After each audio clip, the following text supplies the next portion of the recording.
परीक्षण जी ने एक गाय चली आ रही है, भागती है, गिर जाती है, रमाती है, चीख रही है और उसके बराबर में एक बैल भागा आ रहा है, उसके पीछे एक व्यक्ति लाठी लिए हुए मारता आ रहा है। जैसे ही परीक्षित ने देखा है, पास में पहुंचे, आज जैसे ही उस गाय मैया ने परीक्षित को देखा, आज पास में जाकर के बोले, क्यों तुम कौन हो और इस गाय माता को इस तरह क्यों मार रही हो? आज बंदो उसी समय गाय रो करके बोली है, मैं पृथ्वी हूँ। आज उसी समय उस बैल को पूछा है, तुम कौन हो? कहने लगे, मैं धर्म हूँ। आज उस लाठी लेकर के जो व्यक्ति पीछे चला रहा था, उससे जवाब दिया है, क्यों तू कौन है? आज हंस करके बोला, मुझे नहीं जानते, बता तू कौन है? आज उसी समय वो बोला है, मैं कलयुग हूँ और तुम मुझे नहीं जानते। आज परीक्षित जवाब दे करके बोले, अरे दुष्ट, नहीं तेरी इतनी हिम्मत जो गाय पर अत्याचार कर रहा है। आज बोले,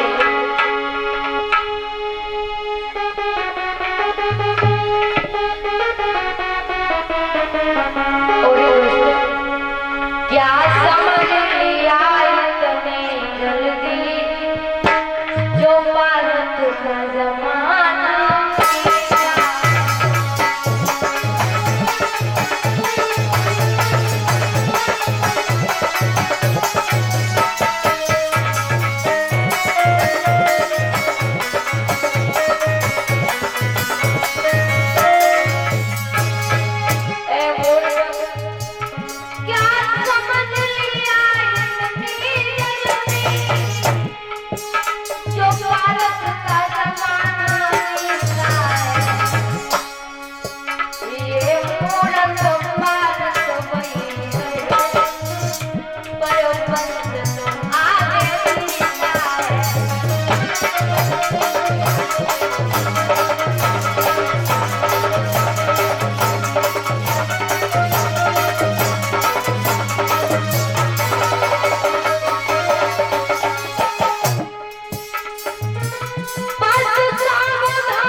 जो छोड़ने वाला नहीं। आज हम तो उसी समय परीक्षित जी ने हाथ में जैसे ही तलवार को लिया है, कलयुग सोचने लगा अब ये छोड़ेगा नहीं।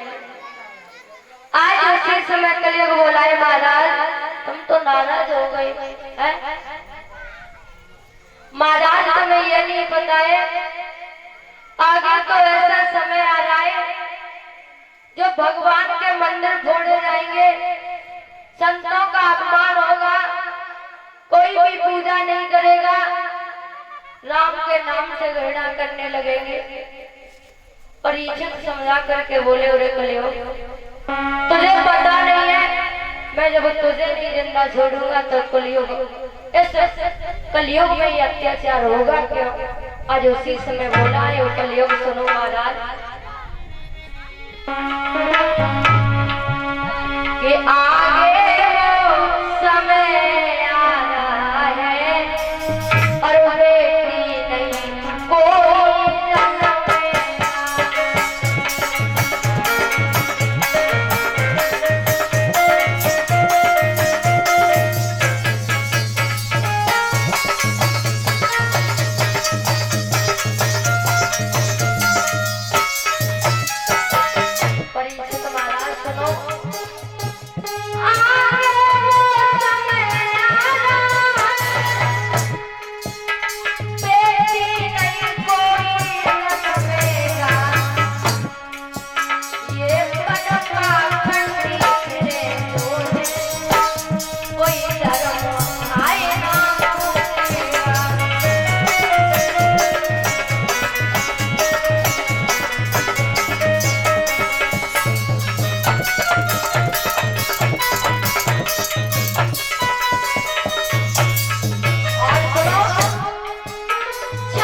कोई प्यास बुझाएंगे। आज उसी समय परीक्षित महाराज जवाब देकर के बोले दुष्ट लेकिन ऐसा समय हम आने नहीं देंगे।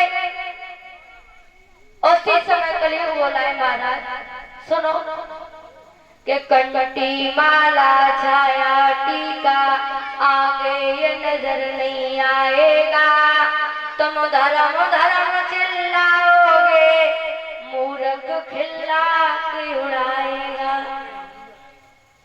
क्यों?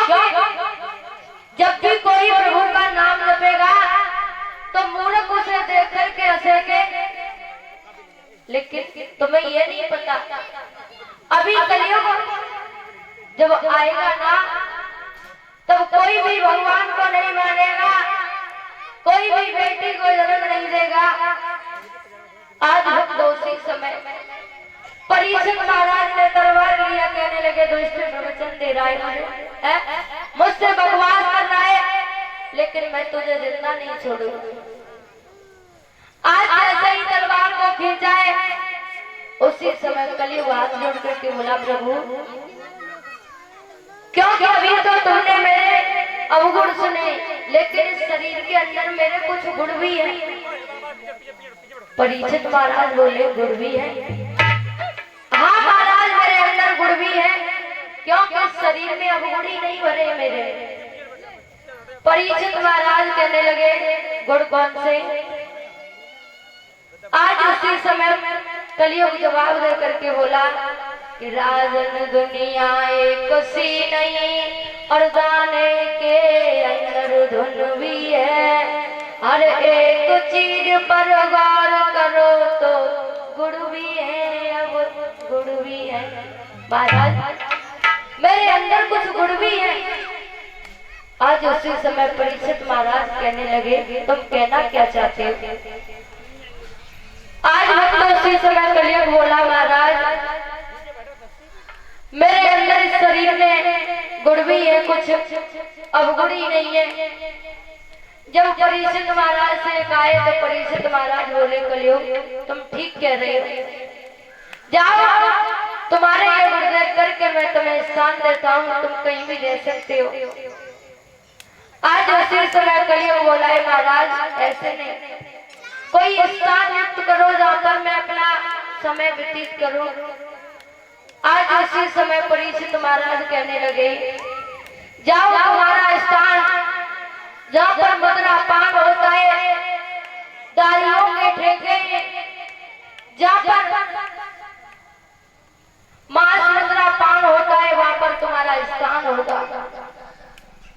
आज उसी समय कलियुग कहने लगा प्रभु क्या पागल हो गए, ऐसा कोई स्थान बताओ जहाँ पर मैं चैन से अपना जीवन बिता सकूं। तो उसी समय परीक्षित कहने लगे क्या ये स्थान ठीक नहीं। कलियुग बोला है प्रभु ऐसा स्थान बताइए जो जहाँ पर मैं चैन से रह सकूं।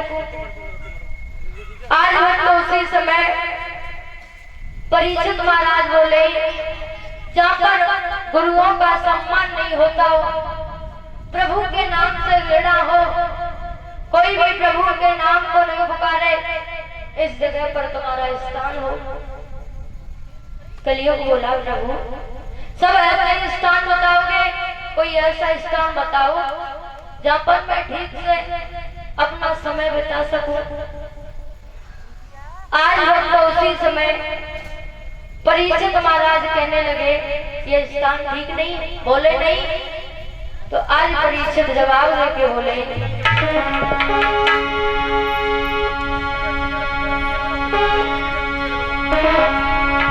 कि सोने चांदी में तेरा वास, जाओ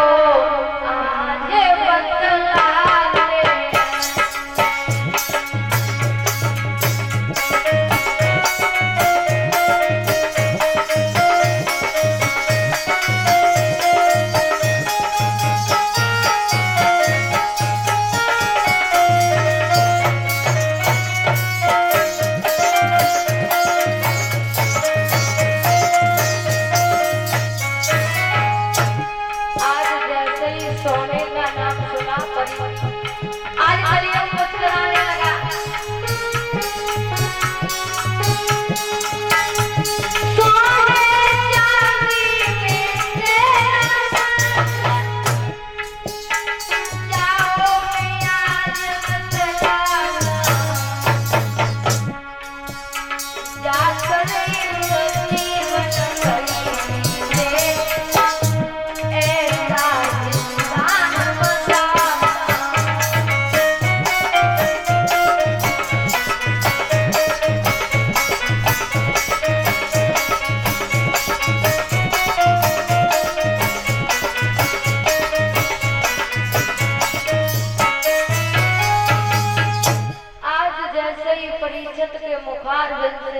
सोने का नाम सुना। आज जैसे ही देखा है कलियुग ने, क्योंकि परीक्षित महाराज के जो सर पर मुकुट था वो मुकुट सोने का था। जैसे ही देखा है आज देख के मुस्कुरा गया, क्योंकि जब वो मुकुट था वो भी एक पापी नीच दुष्ट का था, क्योंकि उस सोने का मुकुट था वो जरासंध का था, वो भी पापी था।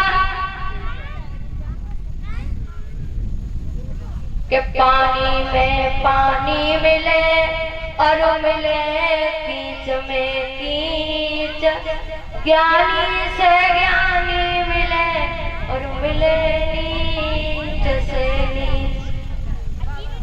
जैसे ही कलियुग ने देखा है परीक्षित महाराज के सर पर मुकुट, आज भक्त उसी समय उस मुकुट में अपना वास कर गया।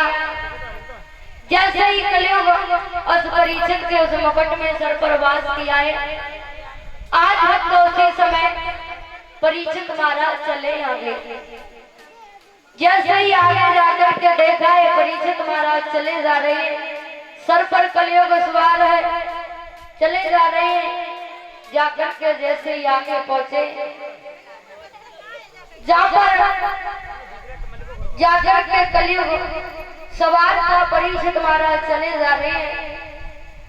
श्रृंग ऋषि की कुटिया के पास में जाकर के पहुंचे, जहाँ पर श्रृंग ऋषि के पिताजी जो सत्य अपने आसन को लगा करके प्रभु की समाधि में लीन थे। आज कलियुग सवार था परीक्षित के सर पर, तो आज परीक्षित महाराज बोले बाबा जी, ओ बाबा जी जरा आंखें खोलो, मुझे भारी प्यास लगी है। लेकिन वो सत्य अपनी समाधि में लीन थे और बोले परीक्षित महाराज,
इधर और महात्मा जी के बेटे सिंह ऋषि को पता चलाई कि मेरे पिता का अपमान किया है। आज सिंह ऋषि आकर के अपने पिता के पास में पहुंचे। आज जैसे ही पिता के गले में मरा सर्प देखा है, उसी समय जवाब देकर के बोले, ओ दुष्ट नीच, तूने ये क्या किया है? और बोले,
साथ में